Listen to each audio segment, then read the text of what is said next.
এনসিপির প্রথম কর্মসূচি হিসেবে আমরা জাতীয় স্মৃতিসৌধে আমাদের স্বাধীনতা সংগ্রামের বীর শহীদদের শ্রদ্ধাঞ্জলি দিতে এসেছি। আজকে থেকে আমাদের যে আনুষ্ঠানিক কর্মসূচি শুরু হলো, জাতীয় নাগরিক পার্টি এনসিপির পক্ষ থেকে সারা দেশের সকল মানুষকে শুভেচ্ছা জানাচ্ছি।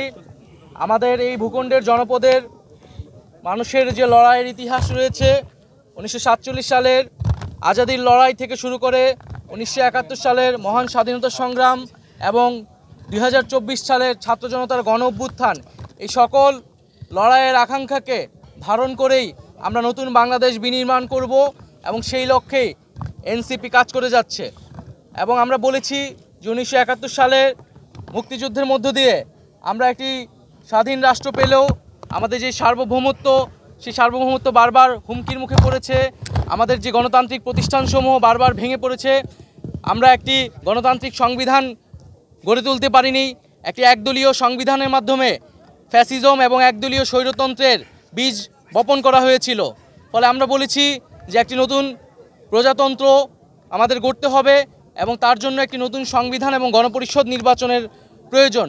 সেই জায়গা থেকে আমরা সেকেন্ড রিপাবলিকের কথা বলেছি এবং আমরা সেই লক্ষ্যে কাজ করে যাচ্ছি। এবং জাতীয় নাগরিক পার্টি এই মুহূর্তে তার প্রথম লক্ষ্য হচ্ছে তার সাংগঠনিকভাবে কার্যক্রম বিস্তৃত করা, তৃণমূলে সাংগঠনিক কার্যক্রম বিস্তৃত করা এবং নিবন্ধন নিতে যেই ধরনের শর্তাবলী পূরণ করতে হয় সেই শর্তাবলী পূরণ করার দ্রুত সময়ের মধ্যে পূরণ করে আমরা নিবন্ধন কার্যক্রম আগাবো।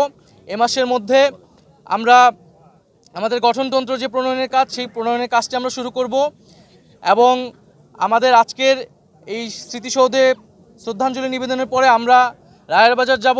সেখানে আমাদের যে জুলাই অভ্যুত্থানে যারা শহীদ হয়েছে সেই শহীদদেরকে আমরা শ্রদ্ধা নিবেদন করব। শহীদদের প্রতি আমাদের যে 71-এর শহীদ এবং জুলাইয়ের শহীদ, তাদের প্রতি শ্রদ্ধা নিবেদন করেই, তাদের আত্মত্যাগকে স্মরণ করেই আমরা আমাদের যাত্রা শুরু করছি।